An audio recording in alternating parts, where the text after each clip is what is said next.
So in exercise 401, you saw some pretty straightforward probability questions. Now,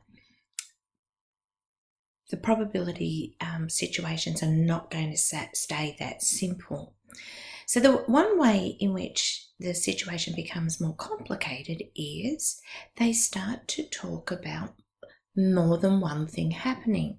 So, for example, very simply, if I was tossing 2 coins, if I was rolling 2 dice, if I wanted to know what was happening when I took a coin and dice, one of each. Now, for us to be able to see the actual outcomes in that situation, and by the way, that situation is called a multi-staged event. Multi just meaning more than one stage. So another good example is the arrangements of children in a 3-child family, first child, second child, third child. So that's multi-staged. In that situation, we've got 2 ways to represent all our outcomes. And the outcomes can be found by putting information into a table or using a tree diagram. So you can see here, exercise 402 is about tables and tree diagrams. You can see here, I've got an example of more than of 2 dice or flipping 2 coins. So a multi-staged event has 2 or more stages occurring. Children in a family, coins, rolling a dice, making more than one withdrawal. So the bag of lollies example from the previous exercise could be not just taking 1, but taking 2 lollies. Or with a standard pack of cards, not just withdrawing 1 card, withdrawing more than 1 card. Now, it probably, the fact that we have tables and tree diagrams indicates that these situations are much more complicated, much more complicated. Now, something I would really encourage you to do is to, anytime you see a question and it's talking about 2 dice, then please draw this table. Now, when you draw a table, you don't need really to draw all the lines. And as you practice throughout this exercise, you'll see that really you certainly don't need a ruler. And in fact, you probably only need 2 lines, one here and one across there, and you'll see how we fill in the rest of the spaces. And sometimes we don't even complete the whole table.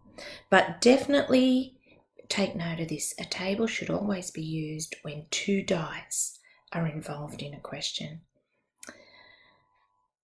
There are lots of different multi-staged events that could occur, for example, even involving 2 dice. So I suppose a very simple situation that could occur would be just wanting to know what was the what the 2 dice were.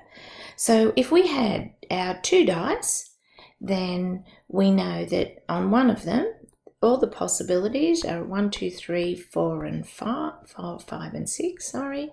And the other dice, 1, 2, 3, 4, 5, and 6.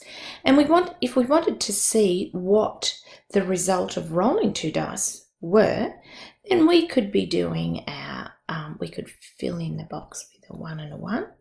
Or if I went across, a 1 and a 2. Or a 1 on 1 dice and a 3. A 1 and a 4, a 1 and a 5, and a 1 and a 6. So you can see there are 6 possible outcomes there. We could then go down and fill out the column here with a 2 and a 1, a 3 and a 1, a 4 and a 1, a 5 and a 1, and a 6 and 1. And that's how we would go about filling out that table. I'm not going to complete the table because I'm sure you can see how to fill it out, and hopefully you can see that there would be 6 entries in every row, and there are 6 rows, so there's a total of 36 results. Some of the results would look the same. This 5 and 1 is the same as 1 and 5, and yeah, we might be asked what was the probability of getting a 1 and a 5. So you can see that that would occur twice, and we would say the probability is 2 in 36. Another variation on that is like it shows you here in this example.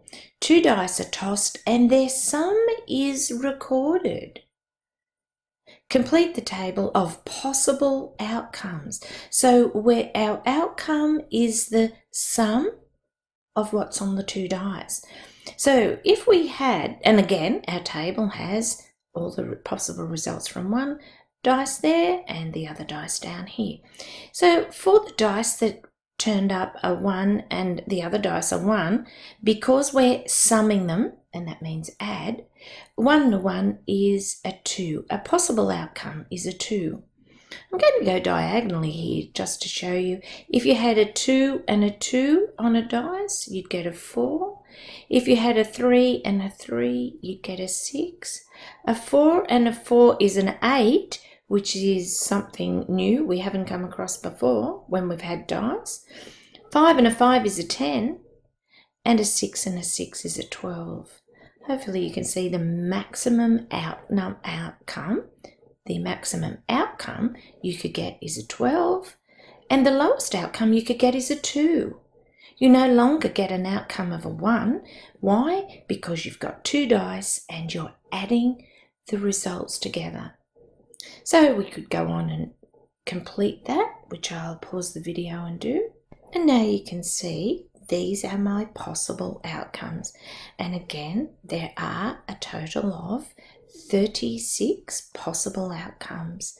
Our sample space is 36. Some of the items in that sample space are the same. There are quite a few 8s. You can see 1, 2, 3, 4, 5 8s. There are 1, 2, 3, 4, 5, 6 7s. There's only 1 12, and so on.